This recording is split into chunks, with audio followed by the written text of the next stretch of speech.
এখন এপ্রিল মাস, আমরা এসেছি কাঞ্চনজঙ্ঘা দেখতে সান্দাকফুতে। ঢাকায় যেখানে প্রচণ্ড গরম, বৈশাখের প্রচণ্ড দাবদাহ চলছে, সেখানে প্রকৃতির আরেক রূপ দেখছি আমরা এখানে। চারপাশে বরফ, শ্বেত শুভ্র বরফ। আমি আছি শান্তর সাথে সাথে, শান্তের পিছিয়ে পিছিয়ে।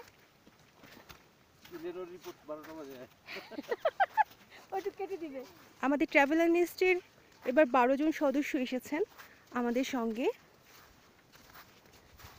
এই যে এখানে দেখা যাচ্ছে অটন ভাইয়া পিছন থেকে হেঁটে যাচ্ছেন, তারপর শবনম আপু, আমাদের আরিফ ভাই। যদিও সান্দাকফু আসবার পথটা তার খুব একটা ভালো লাগেনি, কিন্তু আমার মনে হয় এখানে এসে তিনি সমস্ত কষ্ট ভুলে গিয়েছেন। আরেকটু উপরে আছেন আমাদের পিয়াপু সহ অন্যান্যরা, আমাদের পপি আপু, সাব্বির ভাই, আমাদের ছোট্ট মামুনি। আমরা যে জায়গাটা এসেছি সেটা সান্দাকফু থেকে আরও 1 কিলোমিটার ফালুটের দিকে। কাজেই এখানে ভিউটা আমরা আরও চমৎকার পাচ্ছি। যদিও মেঘের কারণে কাঞ্চনজঙ্ঘাটা খুব একটা স্পষ্ট নয়, কিন্তু বরফের এই সৌন্দর্যটুকু আমরা উপলব্ধি করতে পারছি। এই যে আমরা যদি আরেকটু তাকাই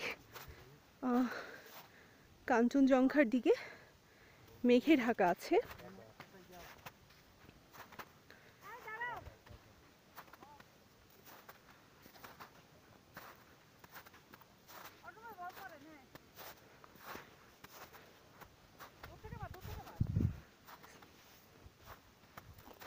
সান্দাকফু হলো এমন একটা জায়গা যেটা ভারত এবং নেপালের সীমান্তকে অতিক্রম করে গেছে।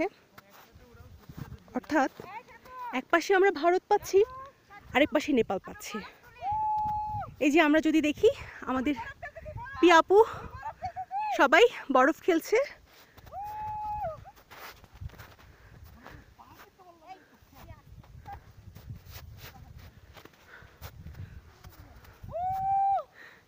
সবাই ভীষণ আনন্দিত।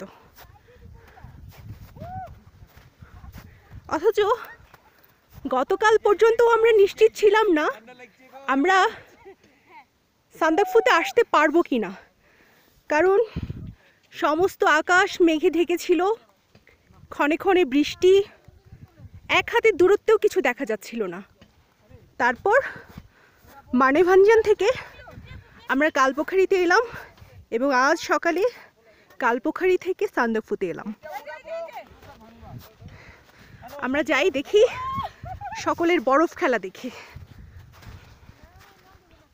এই যে আমাদের অটন ভাই, বিখ্যাত ফিল্ম ডিরেক্টর, ইতিমধ্যে তার নাচ শুরু হয়ে গেছে, তার সঙ্গে পিয়াপু যুক্ত হয়েছেন। এই যে আরেকজন এসেছেন আমাদের সাব্বির ভাই, যিনি মাঝে মাঝে উধাও হয়ে যান এবং আমাদেরকে দুশ্চিন্তায় ফেলেন। কিন্তু এখানে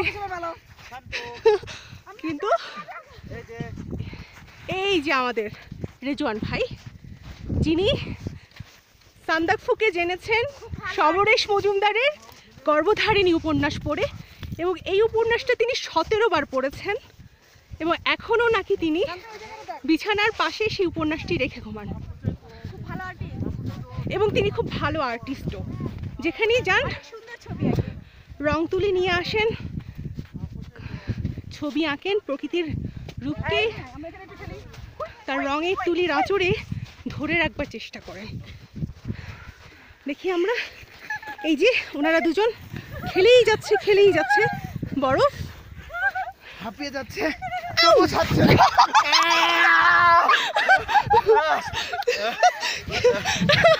কিঞ্চিত দুর্ঘটনা ঘটেছে।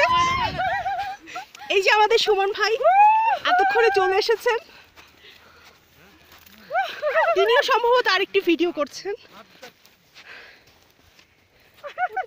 এবং আমাদের শবনম আপু উপরে উঠবার চেষ্টা করছেন, হাত বাড়িয়ে দিচ্ছি। আপু বরফে বলতেছে গায়ে দিও না পুরো ভিজছি আমরা বুঝি না অনেক আমার কারণটা এখন বুঝাই দিচ্ছি সবাইকে আমি এখন ক্রিকেট খেলবো ভাই ভাই ভাই ক্রিকেট খেলবো সাকিব আল হাসান ওদিকে এই যে ক্রিকেট খেলবো ওনারা ইতিমধ্যে ক্রিকেট খেলার প্রস্তুতি নিয়ে নিচ্ছে ময়লা মারবো আমাদের আরিফ ভাই এখন পাগল হয়ে গেছে আমাদের শান্ত অ্যাক্সিডেন্ট করেছে মাথা গরম হয়ে গেছে আমাদের আরিফ ভাই এখন পাগল হয়ে গেছে বরফের ভিতরে মাথা গরম হয়ে গেছে আমরা এই সময়টাতেও কাঞ্চনজঙ্ঘা ঠিক মতো দেখতে পাচ্ছি না আছে ওই দূরে মেঘের সঙ্গে মিশে